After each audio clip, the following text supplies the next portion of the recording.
Sports Day.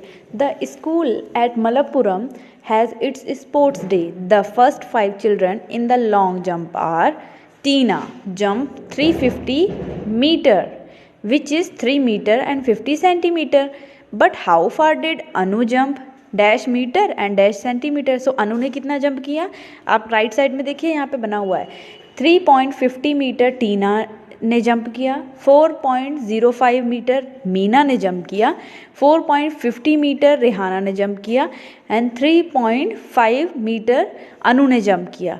Okay, and 3.35 metre Amina ने jump किया. It means ये जो क्वेश्चन है, how far did Anu jump metre and dash centimetre, तो कितना अनु ने जंप किया? 3 मीटर एंड 5 सेंटीमीटर. सो यहाँ जाएगा 3 metre and 5 centimetre.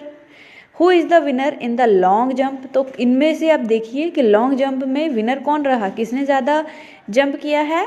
It's Rehana, है ना. तो किसने जंप किया? आ जाएगा Rehana. Rehana is the winner in the long jump. Right the name of the first, second and third winner on this stand. तो अब ये देखिए, यहाँ पे विनिंग स्टैंड बना हुआ है ना, तो यहाँ पर हमको उनका नाम लिखना है, जो फर्स्ट आए, सेकेंड आए, देन थर्ड आए. तो फर्स्ट कौन आया है?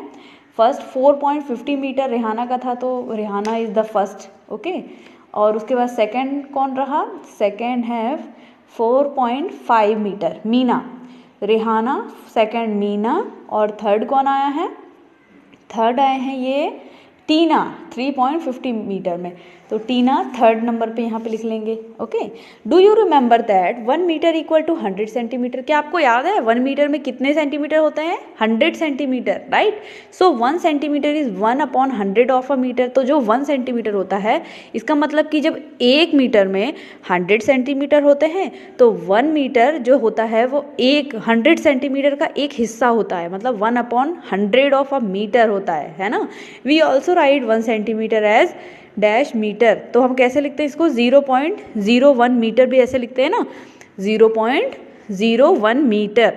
Right in metres 3 metre 45 centimetre. तो अब हमको इनको मीटर में लिखना है, तो कैसे लिखेंगे? 3 मीटर एंड 45 सेंटीमीटर को 3.45 मीटर ऐसे आ जाएगा. 99 सेंटीमीटर, अब इसको कैसे लिखना है? 99 सेंटीमीटर को 0.99 मीटर. ओके, इसके बाद आ जाएगा 1 मीटर एंड 5 सेंटीमीटर. तो अब लिखेंगे 1.005 metre. Okay, how big can you get a after breathing out 1.50 metre. तो अब देखिए, यहाँ पर पहलवान खड़े हुए हैं 2 जगह. ओके, तो जब उन्होंने आफ्टर ब्रीथिंग आउट, तो जब सांस बाहर कर रहे थे, जब ब्रीथिंग आउट कर रहे थे, तब उनका जो चेस्ट का मैप वो था, मेजरमेंट था, वो 1.52 मीटर था. ओके, जब डीप ब्रीथ की उन्होंने, अंदर ब्रीथ ली, सांस ली, तो उनकी कितनी हो गई? उनका जो सेंटीमीटर था चेस्ट का, वो हो गया 1.82 मीटर. ओके, तो बढ़ गया ना डिफरेंस इन साइज. तो अब कितना डिफरेंस है? हम क्या करेंगे? 1.82 में से 1.52 मीटर माइनस कर देंगे. तो क्या आ जाएगा? हमारा आंसर है 0.30 मीटर. ओके, तो अब ये आ जाएगा यहाँ पर.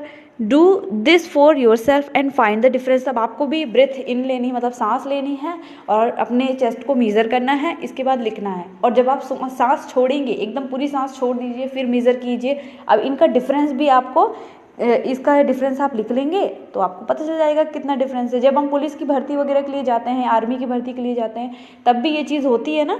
तो सेम वही चीज़ है. Do this for yourself and find the difference. Okay, b you have to grow 45 centimetre more to reach 2 metre height. अब देखिए, यहाँ पे एक बच्चे का मेजरमेंट हो रहा है, तो वो बच्ची कह रही है उसको कि you have to grow 45 centimetre more to reach 2 metre height. तो अब आपको और मीटर, इतना 45 सेंटीमीटर और ज़्यादा वो करना है, ग्रो होना है, जिससे कि आपकी हाइट 2 मीटर हाइट हो सके. ओके, तो what is Dinesh height in metre. तो अब आप बताइए कि उसकी हाइट कितनी है मीटर्स में. तो 2 मीटर हाइट्स को पाने के लिए उसको 45 सेंटीमीटर और लंबा होना पड़ेगा. मतलब क्या करेंगे? 2 मीटर में से 45 सेंटीमीटर माइनस कर देंगे, तो उसकी हाइट हो जाएगी 2 मीटर माइनस 45 सेंटीमीटर. आ गया हमारा answer 1 metre and 55 centimetre. So उसकी हाइट कितनी है? 1 मीटर एंड 55 सेंटीमीटर है। Okay, practice time. Money from difference country. Have you seen any notes or coins used in any other country? क्या आपने कभी विदेशी जो करेंसी होती है वो देखी है, जो वहाँ विदेश में चलती है, जो फॉरेन में चलती है, हमारी इंडिया की नहीं, बाहर की देखी है? Shivam bank has a chart to show us how many Indian rupees we can get when we change the money of different countries. तो हम अब इंडियन करेंसी कितना पा सकते हैं, उसने शिवम बैंक ने एक चार्ट बनाया हुआ है ये हमें बताने के लिए कि अगर हम इंडियन करेंसी या इंडियन रुपीज़ को चेंज करते हैं या कन्वर्ट करते हैं तो हमें कितनी मनी मिलती है। तो देखिए, जैसे कोरिया की है, कोरिया की कंट्री है कोरिया, मनी उनका है 1। जैसे हमारे यहाँ रुपया चलता है ना, उनके यहाँ 1 चलता है। ओके, तो इसको अगर हम चेंज करते हैं इंडियन रुपीज़ से, 1 रुपीज़ से अगर इसको चेंज करते हैं तो हमें कितने पैसे मिलेंगे? 0.04। मतलब हमारे 1 रुपीज़ की कीमत कोरिया की मनी में 0.04 रुपीज़ होएगी। ओके, श्रीलंका से अगर हम चेंज करते हैं तो कितना है? इनके यहाँ रुपी चलता है तो 0.37 पैसे मिलेंगे हमको। मतलब हमारा रुपी कितना वो हो रहा है, देखिए कितना, हांगकांग वगैरह में बल्कि चेंज होने पे हमको ज़्यादा मिल रहा है। इसको आप देखेंगे ध्यान से तो आप समझ पाएंगे। This is the rate on 15 फरवरी 2008। तो ये जो रेट बने हुए हैं ना, जो चार्ट बना है, ये 15 फरवरी 2008 की उसके हिसाब से है, उस टाइम पे क्या चल रहा था उस हिसाब से। A, B, the money of which country will cost the most in Indian rupees. तो अब आप बताइए कि कौन सी जो कंट्री है जो हमारे इंडियन रुपीज़ का सबसे ज़्यादा कॉस्ट दे रही है, सबसे ज़्यादा किसका है? यहाँ पर देखेंगे सबसे लास्ट में आप देखिए, इंग्लैंड पाउंड चलता है वहाँ पे, वो दे रहे हैं 77.76। तो ये तो सबसे ज़्यादा हुआ ना, तो यहाँ पर आ जाएगा ये इंग्लैंड का pound 77.76। B, Mithun's uncle in America had sent him 10 USA dollars as a gift. Mithun use 350 rupees for a school trip, how much money was left with him. तो मिथुन के अंकल ने क्या किया, अमेरिका से उसके लिए 10 USA dollar भेजे उसके गिफ्ट, उसके लिए गिफ्ट में।